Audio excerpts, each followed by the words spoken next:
បំណាច់ឲ្យលះគ្នាហើយបងក៏មិនឲ្យកើមានផ្លូវដើរទៅមុខរួចដែរនិយាយចុះនិយាយឡើងដូចជាចង់បានលុយពីកូនខ្ញុំពេកហ៎តាមច្បាប់ខ្ញុំជាអ្នកឈ្នះព្រោះអីកូនស្រីរបស់ពុកហើយនៅម៉ែនេះជាអ្នកក្បត់ខ្ញុំដល់បានកូនមិនច្បាស់និយាយច្រើនទេចាំជួបគ្នានៅតុលាការចឹង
ក្តាមប្រៃអូនមានស្ពៃជ្រុំយើងគួរដាក់លួងនៅក្បែរគ្នា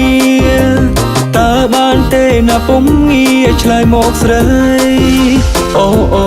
លួងដឹងលួងខ្ញុំក៏មិនថាតែកុំវាចាលេមខាយសំដីខ្ញុំខ្លាយរញ៉េស្រីរួមមិនដាច់ទីរ៉ាអូនកុំទៅព្រួយភ័យទីរ៉ាបងមិនផ្ដាស់ទេស្រីទីរ៉ាកុំភ័យខ្លាចបងអូទីរ៉ាអូនមិនជាចិនទេទីរ៉ាខ្លាចតែមិនសូវមកទីរ៉ាចាប់ចិត្តមកអត់ញៀន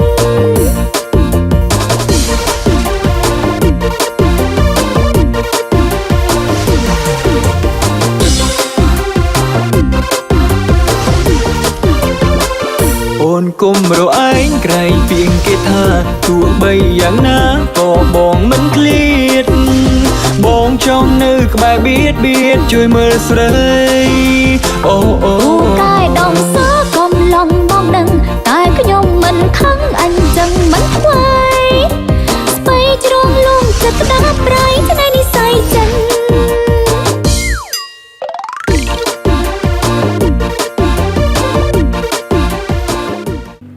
ចុះក្រែងពីម្សិលមិញបាននិយាយស្រួលគ្នាហើយតើ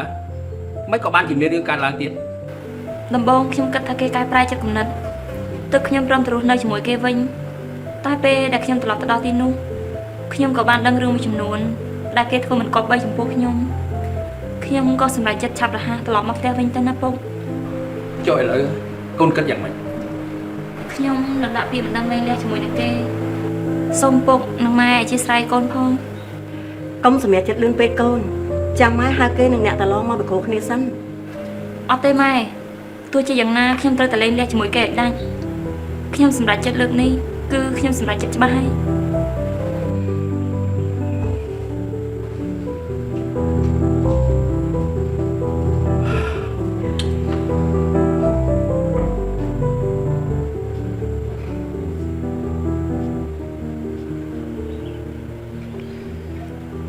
ម៉ៃ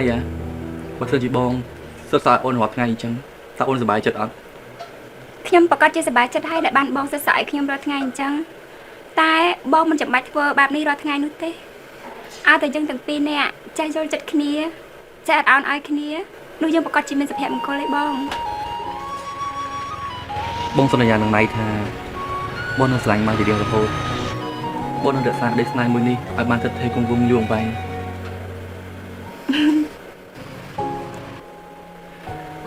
តើបងយើងគិតទៅមើលទីផ្សារក្នុងស្រុកនោះទៅជ័យតើសិប្បកម្មការច្នៃស្ពៃកំប៉ុងហើយផ្សិតនេះយើងអាចយកទៅលក់បាននៅកណាខ្លះនោះតោះជាងទៅចឹង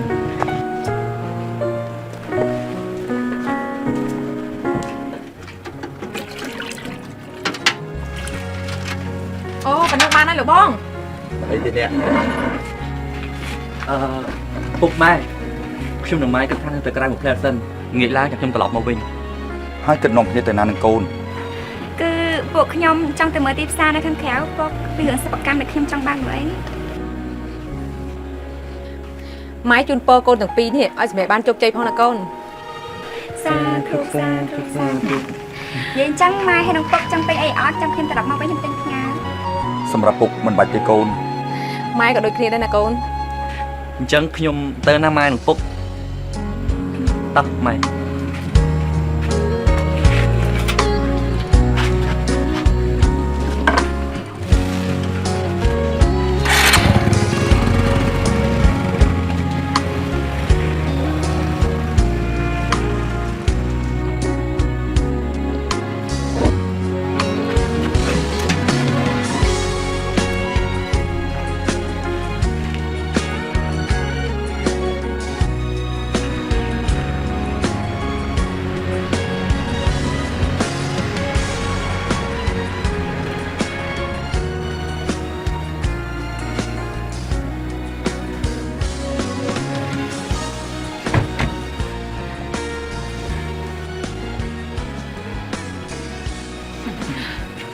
ជំរាបសួរអ្នកមីងជំរាបសួរលោកអ៊ំ មានការអីក្មួយ អូខ្ញុំមកជំរាបអ្នកមីងហើយក៏សុំពឹងអ្នកមីងឲ្យជួយធ្វើម្ហូបនៅថ្ងៃអាទិត្យនេះផងសម្រាប់កម្មវិធីជួបលៀងរបស់ខ្ញុំហ្នឹងណា មិនអីទេក្មួយម៉ៃបានប្រាប់មីងម្ដងហើយចាំថ្ងៃហ្នឹងមីងទៅធ្វើម្ហូបឲ្យណា ខ្ញុំសូមអរគុណអ្នកមីងច្រើនណាស់ដែលបានជួយហើយខ្ញុំសូមអញ្ជើញលោកអ៊ំទៅចូលរួមផង អូបើអញ្ចឹងអ៊ំនឹងត្រៀមលេងខ្លួនឯណានៃមិនឲ្យចាញ់ក្មួយទេណា អាយ៉ានេះអ៊ំចំគប់ចៃសម្រាប់មកខ្ញុំផងហ៎ហើយត្រៀមចាស់ខ្ញុំទេអ៊ំអើយមកទៅមិនចាំមីង អ៊ំនិយាយលេងទេអ៊ំចាស់ហើយលេងខ្លួនយ៉ាងម៉េចក៏មិនឈ្នះក្មួយជ្រឹងដែរ និយាយអញ្ចឹងសំឡូតនឹងម៉ៃគេទៅណាបាត់ហើយអ្នកមីង អូសំឡូតហើយនឹងម៉ៃគេនាំគ្នាចេញទៅខាងក្រៅបាត់ហើយក្មួយ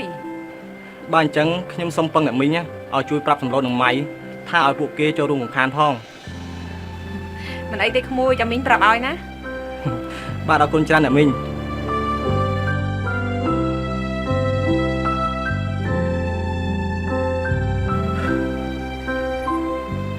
តែយើងគិតធ្វើយ៉ាងម៉េចទៅពុកវា រឿងនេះ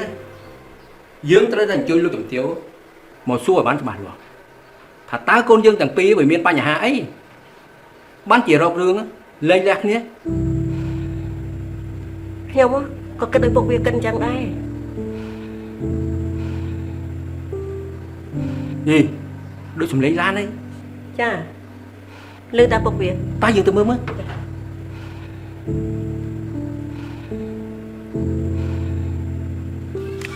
អូហ៎កូនតាវ៉ាន់ ជំរាបសួរ លោកជំទាវខ្ញុំអរគុណណាស់ដែលលោកជំទាវអញ្ជើញមកទីនេះ ខ្ញុំមកទីនេះគឺមកដល់ខ្សែរឿងកូនទាំងពីរឲ្យបានស្រេចបាច់តែកែគេគិតយ៉ាងម៉េចបានគេធ្វើអញ្ចឹង តុំលោកជំទាវអញ្ជើញទៅខាងក្នុងនិយាយគ្នាជំទាវ ខ្មៅខ្មៅ ចាអ៊ំ មើលរៀបចំទឹកក្តៅទឹកត្រជាក់ទទួលភ្ញៀវផងណា ចា បាទ សូមអញ្ជើញលោកជំទាវ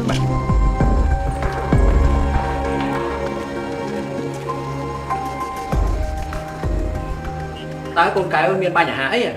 បានជាមានថ្នាក់ដល់លែងចង់លែងលះគ្នា ពុកសួរកែខ្លួនឯងថាគេនេះមានចិត្តស្មោះត្រង់ជាមួយខ្ញុំអត់គេណាត់ជួបប្រុសម្ដងជាពីរដងដល់ពេលខ្ញុំតាមតណាគេបែរជាគេចបែរមកផ្ទះហើយថែមតែទៀមទាលែងលះខ្ញុំទៀត ខ្ញុំមកថ្ងៃនេះគឺមកដល់ខ្សែរឿងកូនខ្ញុំឲ្យបានស្រេចស្រឡះអ្នកតឡងគិតមើលទៅជួបបាញ់នេះគេហ៊ានរត់ចេញពីផ្ទះគេជាស្រីតែធ្វើអញ្ចឹងសមទេបើមិនរត់ទៅតាមសហាយតែរត់ទៅតាមតាណាវិញ យើ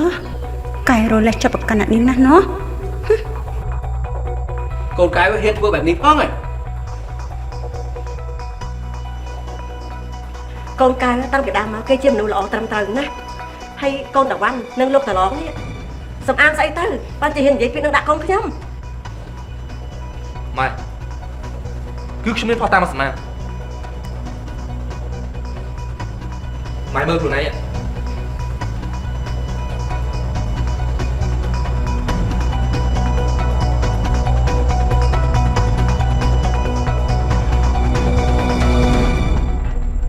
កែវហ៊ានធ្វើដល់ប៉ុណ្ណឹងផងហ៎ ពុកគឺខ្ញុំមានផោះតាមច្រើនជាងនេះទៀតបើសិនជាពុកហើយម៉ែមិនជឿខ្ញុំនឹងយកឲ្យមកបង្ហាញជូនបន្ថែមទៀត បានបើប្រសិនជាកូនកែវធ្វើខុសខ្ញុំមិននឹងទទួលខុសត្រូវ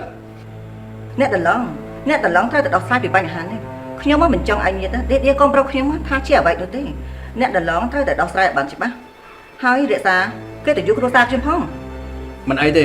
អ្នកដល់ឡងកំព្រួយចាំខ្ញុំដោះស្រាយរឿងនេះឲ្យបានឆាប់រហ័សបំផុតខ្ញុំមិនបណ្ដោយឲ្យអាពូនោះរញ៉េរញ៉ៃទៀតទេ បានពុកខ្ញុំនឹងរកចាំដំណឹងអស់ពីពុកហើយម៉ែហើយខ្ញុំក៏សង្ឃឹមថាកែវគេនឹងកើតរឿងនេះឲ្យបានច្បាស់ម្ដងទៀត បានបើកូនកែវខុសខ្ញុំជាអ្នកទទួលខុសត្រូវ ខ្ញុំមកត្រឡប់ទៅវិញសិនហើយថ្ងៃស្អែកខ្ញុំនឹងមកទីនេះម្ដងទៀត អ្នកតាឡងមិនសម្រាប់នៅទីនេះសិនទេអី អត់ទេខ្ញុំមកចង់ឲ្យអ្នកតឡងនិយាយជាមួយកៅឲ្យបានច្បាស់សិន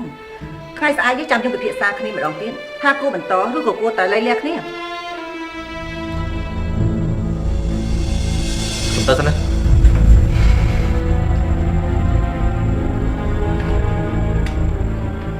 ឥឡូវកូនកែវនៅណាហើយគេឲ្យមកជួបខ្ញុំម្ល៉េះ ធ្វើចិត្តឲ្យត្រជាក់សិនទៅពុកវា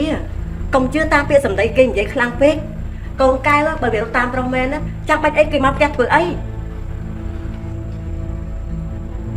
ផោះតាំងនៅនឹងមុខថាតើកូនកែវគេថាយ៉ាងម៉េចអូនឯង កុំកាន់ជើងគេខុសរបៀបណា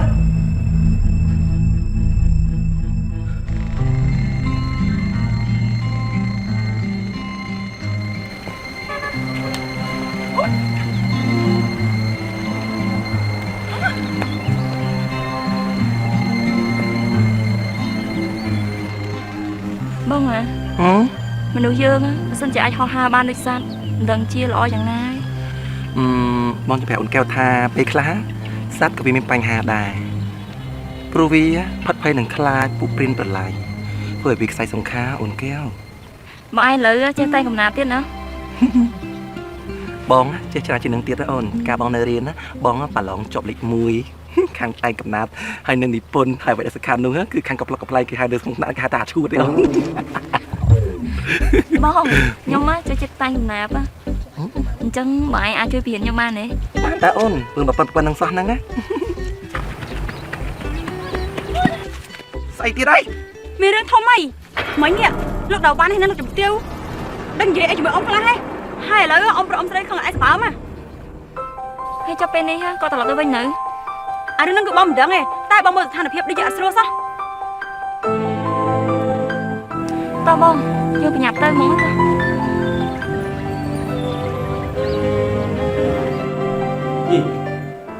ចុះកូនកែវទៅណាវាទៅបានជានៅក្នុងបន្ទប់អត់ឃើញ អូហើយចិត្តទៅដើរលេងមួយកន្លានទៀតហ្នឹងពុកវា យ៉ាប់មែនបាត់ទាំងមួយបាត់ទាំងពីរហើយចុះខ្មៅវាបាត់ទៅណាវាដែរ ខ្មៅក៏ខ្ញុំអត់ដឹងដែរហ្នឹង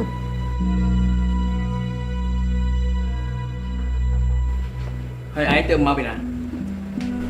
ខ្ញុំទៅមកពីលេងស្រែក្រោយផ្ទះពុក មិនមែនឯងទៅណាត់ជួបប្រុសសាហាយទេ ពុកហេតុអីក៏ពុកមានប្រសាសន៍បែបនេះ កែវកូនធ្វើអីគួរតែដឹងខ្លួនច្បាស់ហើយកូនគួរតែទុកមុខមាត់ឲ្យពុកផងនឹងគ្រួសារមិញអ្នកណឡងនឹងតាបាន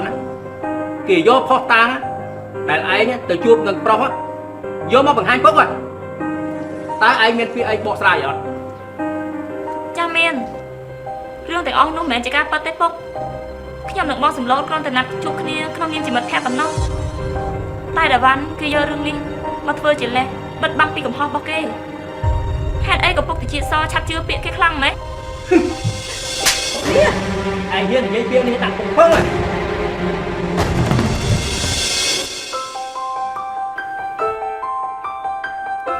ពុកវាមានរឿងអីអាចនិយាយគ្នាតាមសម្រួលបានតាមិនក៏ពុកវាចាំបាច់ធ្វើអញ្ចឹងដាក់កូន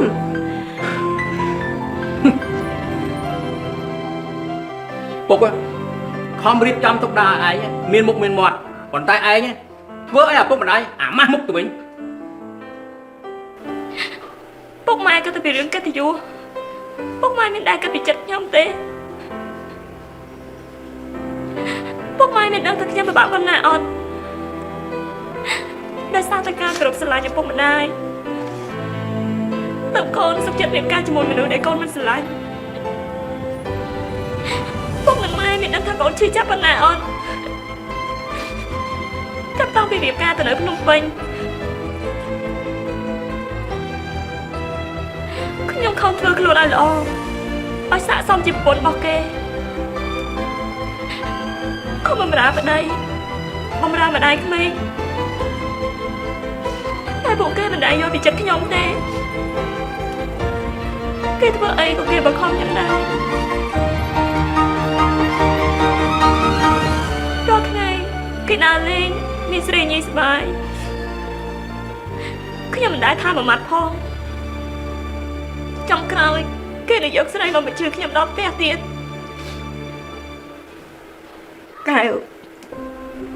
ឯងកូនមានទុកបាក់អស់ថ្នាក់នេះចុះហេតុអីក៏កូនមិននិយាយប្រាប់ម៉ែមួយម៉ាត់សោះអញ្ចឹង មែនហើយអ៊ំកែហាមិនអត់ខ្ញុំនឹងនិយាយរឿងប្រាប់អ៊ំស្រីទេហើយអ៊ំទាំងពីរពិបាកចិត្តហើយថ្ងៃដែលខ្ញុំទៅលេងភ្នំពេញជាមួយបងកលានខ្ញុំទាំងពីរអ្នកអត់ឃើញតភ្នែកលោកដល់បានមកនាំស្រីទៅដេកដល់ផ្ទះខ្ញុំទ្រាំមិនបានទេខ្ញុំពិតជាចង់យករឿងនេះមកប្រាប់អ៊ំស្រីណាតែអូនកែហាមិនអត់ខ្ញុំនិយាយទេមិនត្រឹមតែប៉ុណ្្នឹងទេកាលដែលគេនាំខ្ញុំត្រឡប់ទៅផ្ទះវិញហើយធ្វើល្អនឹងខ្ញុំនោះ គឺគេគ្រាន់តែចង់បោកបញ្ឆោតខ្ញុំឲ្យទិញពីហឹងធំរបស់គេតែប៉ុណ្ណោះខ្ញុំគិតថាការដែលគេមករៀបការជាមួយខ្ញុំគ្រាន់តែសម្លឹងឃើញគេមករដកតែប៉ុណ្ណោះគឺគេមិនមែនស្រឡាញ់ខ្ញុំដោយស្មោះទេណាពុកចាប់តាំងពីថ្ងៃដែលពុកមិនព្រមធ្វើមរតករួមជាមួយនឹងគេអ្វីៗក៏ប្រែប្រួលទាំងអស់ពុកគិតតែមើលតើនេះឬជាការស្រឡាញ់ស្មោះនោះ កែកូនពុកឲ្យពុកសំទោសដែលពុកខ្វះការពិចារណាជឿតាមសម្ដីម្ខាងដែលយល់ច្រឡំចំពោះរូបកូនទៅវិញ កូនមិនខឹងនឹងពុកទេតែសុំពុកនិងម៉ែធ្វើយ៉ាងណាជួយកូនឲ្យបានលែងលះជាមួយនឹងតំបន់បានដាច់ស្រេច មិនអីទេកូនចាំពុកជួយឲ្យកូនមានសេរីភាពឡើងវិញ មែនហើយកូន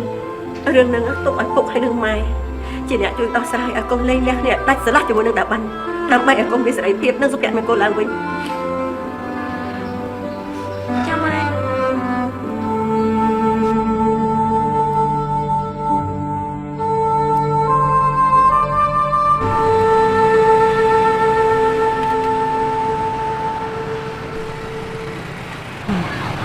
មើលទៅ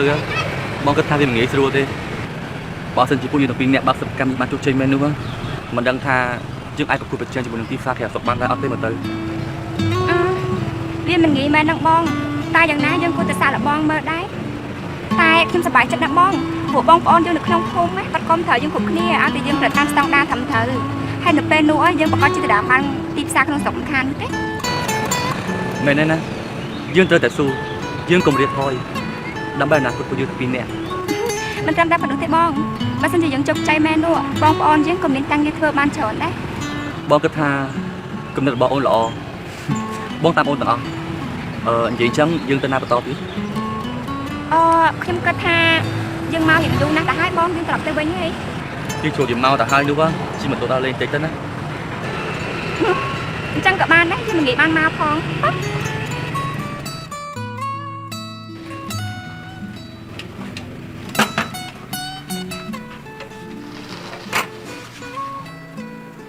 បងអញ្ជើញពិសាបាយមុនទៅកុំឲ្យចាំកូនកូនយូរក្រែងនោះល្វើយណា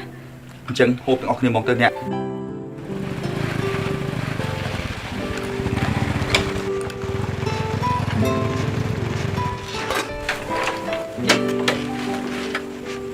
ម៉ែខ្ញុំទិញផ្អែមឆាឈើមកផ្ញើ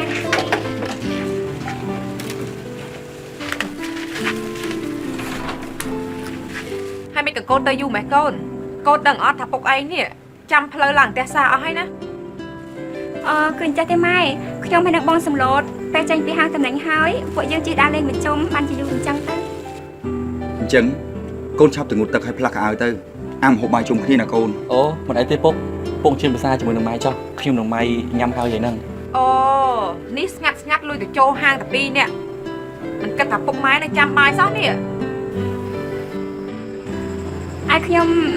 សុំទោសផងណាម៉ែពុកដែលខ្ញុំទៅអត់បានតែប្រាប់ម៉ែឲ្យម៉ែនៅចាំតែថ្ងៃក្រោយខ្ញុំសន្យាថានឹងនាំអ្នកទាំងពីរទៅញ៉ាំអាហារឆ្ងាញ់ឆ្ងាញ់នៅភោជនីយដ្ឋានថៃៗទៀតផងណា ពុកត្រៀមចាំហូបហើយណាកូន ចាស់ទេអញ្ចឹង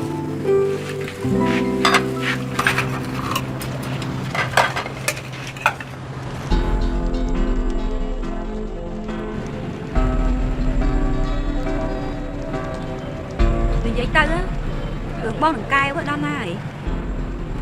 មិនទាន់សម្រាប់ទេថ្ងៃស្អែកបាននិយាយគ្នាម្ដងទៀត នេះបងចង់សម្រាប់សម្រួលឬក៏ចង់លេងលះ អើយបងប្រាប់ណៃតាមត្រង់ទៅណាបងពិតជាអត់ចង់រស់នៅជាមួយនឹងកែវទៀតទេគ្មានភាពផ្អែមល្ហែមគ្មានរសជាតិនិយមអីបន្តិចសោះ